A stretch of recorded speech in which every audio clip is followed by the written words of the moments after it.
les marchés financiers avec IG Markets, CFD Trading.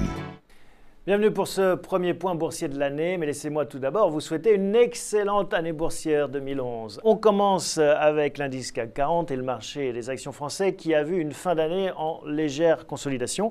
En effet, la barrière formée par la résistance à 3900 points n'a pas été dépassée. En conséquence, les cours se replient actuellement vers la zone de support à 3607 points. La tendance haussière devrait ensuite reprendre avec en ligne de mire un nouveau test des 3932 points.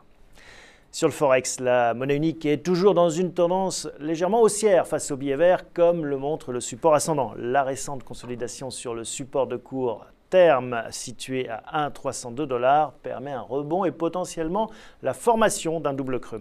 Une semaine haussière est donc possible sur l'euro-dollar, à condition bien sûr que ces 1,302 $ restent support. Alors on l'a vu, un euro qui est fort face au dollar et un dollar qui reste aussi un petit peu faible face au yen.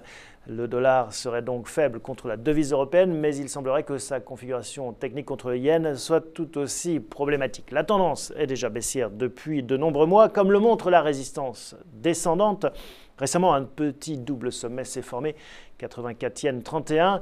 Ce type de figure renforce la dynamique baissière qui doit désormais rejoindre les 80 yens 37 selon les analystes techniques, avant potentiellement de toucher les 77 yens. On termine avec le blé. Vous vous en souvenez, l'année 2010 a vu entre autres mouvements spectaculaires une envolée des prix du blé, lors notamment des incendies d'Ukraine.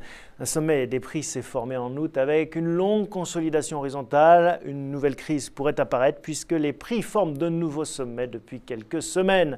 Premier objectif pour les chartistes, premier objectif 2011 à 854 $ pour cette référence américaine. Voilà pour ces 4 principales classes d'actifs. On en verra d'autres tout au long de l'année.